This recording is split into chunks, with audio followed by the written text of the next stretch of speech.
mois d'août et il faut une véritable force pour filmer. Je rentre de vacances, j'étais en vacances hier, donc je vous fais aujourd'hui ma vidéo book pal du mois de août.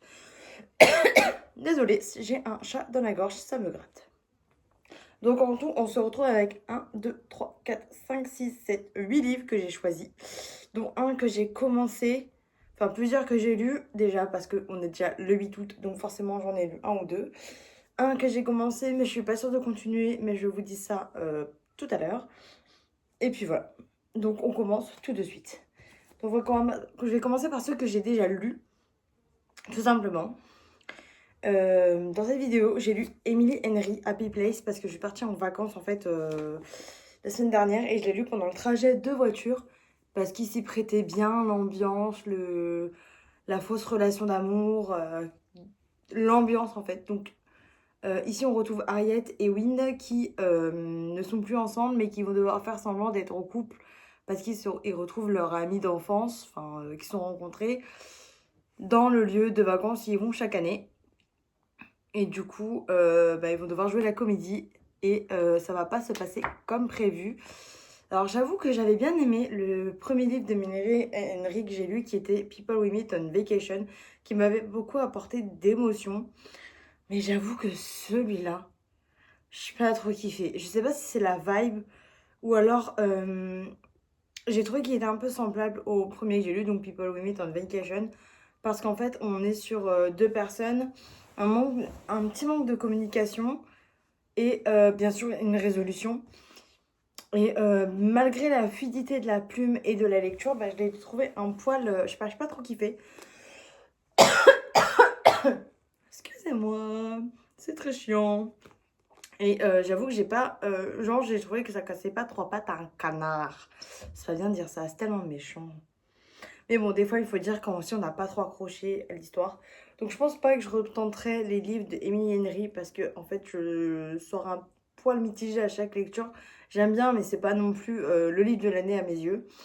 Donc, je pense peut mieux faire. Vraiment, peut mieux faire. Donc, je vais le mettre en vente, tout simplement. Ça, je vous ai dit, il n'y aura pas de... Vous le verrez pas mon bilan lecture en physique parce que je l'aurai vendu d'ici là. Voilà, on va vous dire ce qui est. Ensuite, deuxième livre, il s'agit de Blackout de Sylvie G de chez Hugo Poche. Où ici, du coup, je vais vous lire le petit résumé. Miami, Floride. Evie McDaniel reprend connaissance à l'hôpital après avoir été retrouvée sur les lieux d'une scène de crime. Les preuves l'incriminent pour le meurtre d'un jeune universitaire avec qui elle aurait eu une liaison. Mais la jolie enseignante ne se souvient de rien et demeure convaincue de n'avoir jamais été infidèle. Seulement, comment démontrer son innocence quand on ignore tout de cette nuit tragique? Et puis, si Evie n'a pas de mœurs légères comme on le prétend, pourquoi son fiancé n'éveille-t-il aucun sentiment en elle alors que son assurance pour Ryan Knight, le policier chargé d'enquêter sur cet ordre, devient irrépressible? Alors lui, je l'ai lu. Je vais vous faire un bref ressenti sur la lecture. Je vous en parlerai peut-être plus à la fin du mois. J'ai bien aimé. Ça casse pas trop pattes à un canard non plus. Mais c'est quand même déjà beaucoup mieux que Happy Place. J'étais beaucoup dans l'histoire parce qu'il y a le crime, l'aspect enquête, l'aspect désir. Et il y a quand même quelques petites vibes que j'ai bien aimées. Du coup, moi, je lui donne un bon 4 étoiles, quoi. Il a valu... j'en ai pas entendu beaucoup parler. Parce que je crois qu'il est sorti directement en poche, celui-là. Mais j'ai beaucoup aimé ma lecture. Donc, pour lui, je le recommande quand même. Je vais boire un petit coup d'eau parce que, mine de rien, avec cette chaleur tournée, et surtout que je suis en pantalon, j'ai chaud.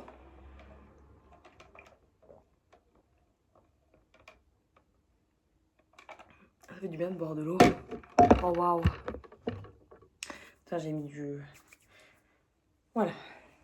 Ensuite, encore en poche, j'ai envie de lire Itinéraire sans GPS de Tamara Baliana, où ici, du coup, on suit Adrien qui vient de se faire larguer quelques jours du mariage de sa sœur.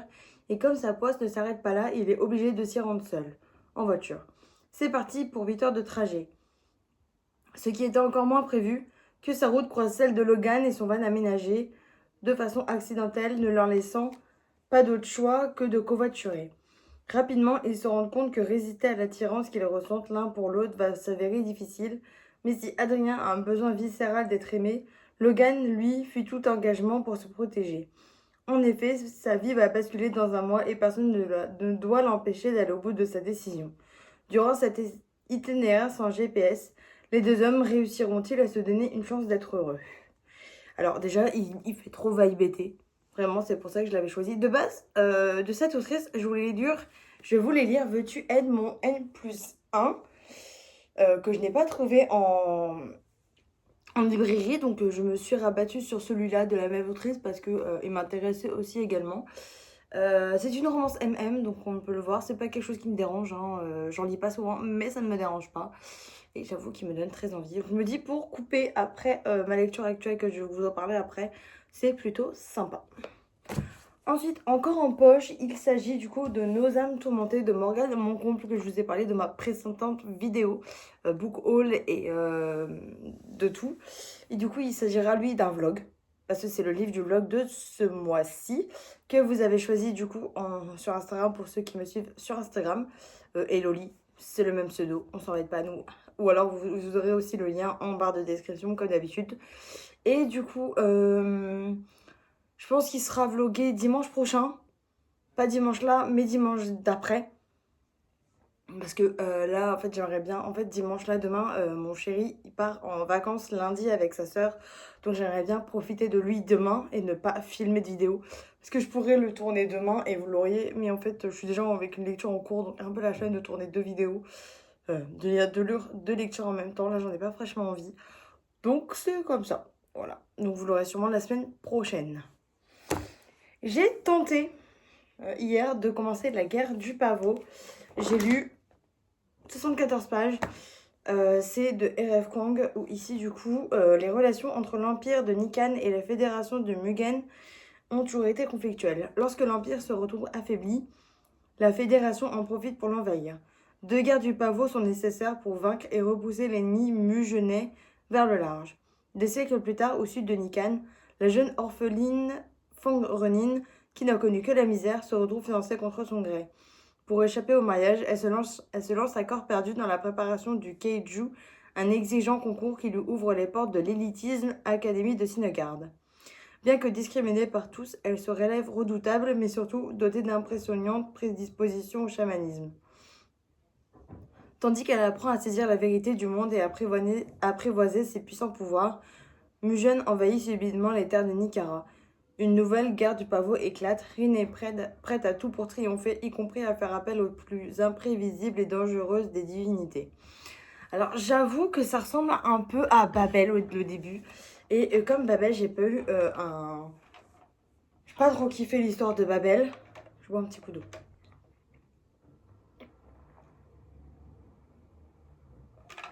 Pardon. Comme j'ai pas trop kiffé l'histoire de Babel, je suis pas sûre de kiffer ce livre. Qui est quand même un peu... Et puis la plume de l'autrice, elle est très dense, elle est très complexe. Donc je suis pas trop sûre. Je suis pas sûre.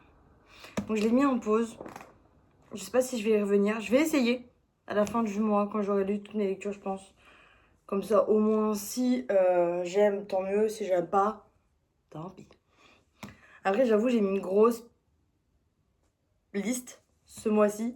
Pas sûre de tout lire, mais c'est ok. Ensuite, là, on est sur ma lecture actuelle.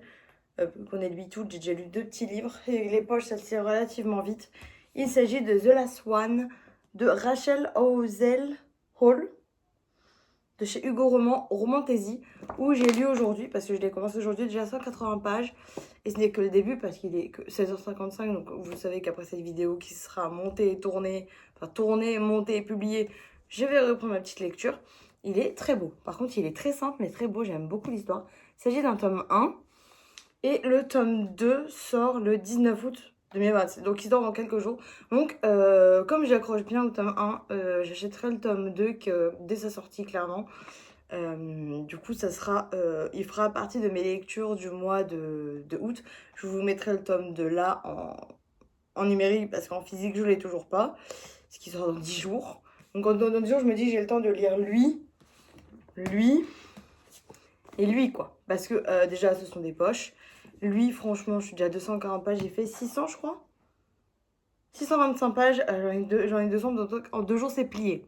En 2 jours, il est plié, le livre. Et je le sais parce que quand je lis un livre et que je vois qu'il se lit rapidement, surtout en romantaisie, si j'arrive à lire un livre de romantaisie rapidement, c'est que franchement, j'accroche plutôt pas mal. Et ça, je suis plutôt contente. Donc, je vais vous lire le petit résumé. Kay se réveille seule au cœur d'une forêt qu'elle ne reconnaît pas, dans un royaume ravagé par la maladie et hanté de créatures venues d'ailleurs. Elle ne se souvient ni de son passé, ni de la personne qu'elle était. Pourtant, une certitude s'impose à elle avec une force inexplicable. Si elle n'atteint pas la mer de Dévour, ce monde sombrera définitivement. Lorsqu'elle croise la route de Jadon, un forgeron aussi charmant qu'énigmatique, doté d'une force presque surnaturelle, elle accepte son aide. À ses côtés et accompagnée de nouveaux alliés, Kay découvre un pays où la nature semble répondre à sa présence et où certains la reconnaissent comme si elle n'était pas qu'une étrangère. Plus Kay approche de la vérité, plus les dangers se resserrent, car à Vinevrids, les apparences sont trompeuses. Les monstres ne sont pas toujours ceux qu'on l'on croit, les dieux ne sont pas toujours bienveillants, et Kay elle-même pourrait être bien plus qu'une simple inconnue. Je l'ai acheté ce matin, j'avoue. En fait, j'ai fait un petit tour à l'espace culture qu'il y a dans mon Leclerc et je l'ai vu. En fait, je l'ai vu comme ça, je fais ah, il a l'air sympa, intéressant. J'ai lu le résumé, j'ai fait je le prends. J'avais des sous une tête, j'en ai profité. Du coup, j'ai hâte de le découvrir parce qu'il a l'air vraiment très bien. Donc, je vais essayer de faire quelques ventes Vinted cette semaine pour pouvoir m'acheter en toute tranquillité le tome 2, sachant que je dois vendre quelques livres. Ça tombe nickel. Donc, j'ai trop hâte parce que franchement, j'accroche vraiment bien à l'intrigue. Ça commence là un petit peu à bouger. C'est mucho pepito. Donc je pense que le tome 2 atterrissera facilement dans ma palle. Ensuite, c'est une trilogie que j'aimerais bien lire de romantaisie. Je sais pas quand le tome 3, mais d'abord je vais lire le tome 1 et le tome 2. Et si vraiment j'accroche bien à la plume que je ne connais pas et à l'histoire, je me procurerai le tome 3. Il s'agit de Wicked de Jennifer Armentrout. Moi, je n'ai plus Jaquette parce que je l'ai trouvé très moche. Donc, j'ai gardé juste les livres. Donc là, le tome 1. Et là, il y a le tome 2. Du coup, ce qu'on va faire, c'est que on va aller regarder vite fait. Parce que je me souviens plus du... Ça fait trop longtemps que je l'ai pas... Comme je n'ai plus la Jaquette, forcément, c'est pas facile. Voilà, j'ai le tome 1. C'est une trilogie. Il marque qu'il y a 6 livres, mais en fait, c'est pas possible parce qu'il y a des tomes 1.5 et ils sont pas en vente, ceux-là. Donc, les choses sont sur le point de se gâter à la Nouvelle-Orléans. Ivy travaille pour l'Ordre, une organisation qui traque et tue les failles qui pénètrent le monde des humains. Un soir, elle affronte une créature plus redoutable que les autres et se retrouve blessée. Personne ne la croit lorsqu'elle essaye d'expliquer que ce faille avait des pouvoirs incroyables. Hormis Ren, nouveau venu qui a pour rôle de chasser les anciens. Les deux agents se retrouvent à faire équipe et à mesure que l'enquête avance, l'attirance grandit entre eux. Mais Ivy a du mal à laisser libre cours à ses sentiments, pas peur de souffrir, d'autant plus qu'elle soupçonne Ren de lui cacher quelque chose. Alors que la Nouvelle-Orléans est sur le point d'affronter la plus grande menace qu'elle ait jamais connue, Ivy acceptera-t-elle de lui faire confiance? Alors ça fait très longtemps que j'ai pas lu un truc sur les failles, parce que je crois qu'en fait j'ai lu qu'une histoire sur les failles, et c'était ACOTAR. Et ACOTAR 6 sort bientôt. J'ai trop hâte. ACOTAR 6. Je suis grave, désolée. Après, ACOTAR 6, vraiment, j'ai lu le tome 1, 2, 3, 4, 5 en mars, de mars dernier. J'ai enchaîné avec les Kelly. En fait, de mars dernier à juillet, j'avais enchaîné ACOTAR 1, 2, 3, 4, 5, Kéléana de Préquel plus le tome 1 à 7. Et après, j'avais enchaîné sur les Crescent City, tome 1, 2 et 3, qui sont des briques. Clairement des briques. Et j'avais plutôt bien kiffé de la truc. Enfin, c'est vraiment mon rendement de fantasy préf de tout mon cœur. Et j'ai hâte qu'ils sortent pour les acheter. Ils sont déjà en précommande, mais franchement, c'est pas ouf parce que à chaque fois qu'il y a une précommande de livres de maisons d'édition, il y a toujours des goodies, des trucs sympas, des livres dédicacés. Et là, c'est pas le cas avec la Martinière Fiction, pardon. Et franchement, ça donne pas envie de précommander les livres. Sachant qu'on va précommander, mais on n'a pas le vrai titre. On n'a pas le titre n'a pas été révélé. On n'a pas la cover reveal, en fait on n'a rien. Et en plus de ça, on n'a pas le droit à des goodies. Donc je vois pas l'intérêt de précommander un livre en avance, alors qu'il n'y a rien de prévu qui va avec. Je vois pas l'intérêt pour le coup. Donc je ne vais pas l'acheter, je vais l'acheter quand il sortira en boutique, c'est-à-dire dans 3 mois. 4 mois. Non, même pas. Il sort en octobre. Donc 2 mois. Parce qu'on est en mi-août, donc en vrai ça va vite arriver. Hein. Du coup voilà, j'ai très hâte qu'il sorte. J'ose. Mes suppositions, c'est que ça sera sur Elaine. Parce c'est une des seules personnages qu'on n'entend pas trop parler. Elle est toute calme, on sait qu'elle a un pouvoir. On sait pas trop de quoi il en est. Et du coup, j'ai hâte de le découvrir. Mais qu'est-ce que j'ai hâte de retrouver la plume de Hakotar. C'est trop bien. Mais il faut que je rachète le tome 1, 2, 3, 4, 5 dans les nouvelles couvertures. Parce que je les ai vendues parce qu'elles n'étaient pas très belles. Ils ont refait une nouvelle couverture en reprenant ce qui se passe en Amérique, il me semble. C'est la décision de l'autrice. Et j'ai très hâte. J'ai très hâte. Il y a plein de livres de toute façon qui me font envie en ce moment. Enfin, plein de livres qui me font envie dans le sens où c'est vraiment des suites de sagas. Où on a par exemple en suite de saga, on a... J'abuse un peu là. Abyss tome 2. Que je n'ai pas... J'ai pas lu le 1, mais je sais que je vais kiffer. J'ai bien aimé la plume de Squeal dans Campus Driver. En fait, c'est plein de petits livres. En fait, je m'embête. J'ai mon... J'ai mes notes là. C'est à ça que ça sert. J'ai tout noté. Alors, il y a Curious Tide qui sort en novembre. Le tome 3. J'ai pas le tome 2. J'ai que le tome 1. Je sais, j'abuse. The Problem with Falling de Brittany Séchéry en poche qui sort le 26. Donc, il sort à la fin du mois. Je traite de l'acheter lui aussi. Abyss tome 2. Ah, Kotar. Mais ça, vous savez que je l'attends avec impatience. Orchot qui sort à la fin du mois. Le 28, j'ai très hâte. Et bien sûr, The Last One qui sort dans 10 jours. Et du coup, ça fait quand même 3 sorties ce mois qui sort, donc, dont lui. Donc ça fait quand même presque 50 € de livre. Donc il faut vraiment que j'arrive à vendre quelques pépites pour pouvoir me laisser acheter parce que là, il doit me rester 7 €. Ça va, je te dérange pas, Suki? Tu vas pas, t'abuses. Il me reste que 7 € sur une tête, donc il faudra que je vende quelques trucs pour me faire des sous. Pour pouvoir les acheter parce que j'ai pas envie de dépenser mes sous de ma carte bleue. J'ai bien dépensé parce que je pars en vacances, donc j'ai acheté quelques petits achats, dont ce mignon, enfin mignon, non pas vraiment, mais ce tout kiki marque-page Harry Potter. Il est trop beau, il est en ferraille, donc il est très fin. Je suis très contente parce que je voulais un marque-page autre que la Fnac. Et j'ai mon petit marque-page du coup Serpentard. Je suis Slytherin. Très contente, vraiment très contente. Et j'adore cette lecture. Je pense qu'il va faire partie de mes coups de cœur parce que j'ai pas vraiment encore eu de coup de cœur ce mois-ci. Bah non, parce que j'ai lu que 2 livres et c'était pas non plus waouh. Donc j'espère que ça va être mon coup de cœur. Je pense que j'aurai un coup de cœur sur celui-là, Nos Hommes Tourmentés, c'est sûr. Je pense que lui va être une très bonne lecture. Il est tout petit, donc en vrai, lui, en une journée, c'est tellement plié. Il fait même pas 400 pages. C'est bien quand c'est pas trop long pour de la romance, en vrai. J'aime bien. J'aime bien. Et j'espère que je viens bien kiffer Jennifer Armentrout.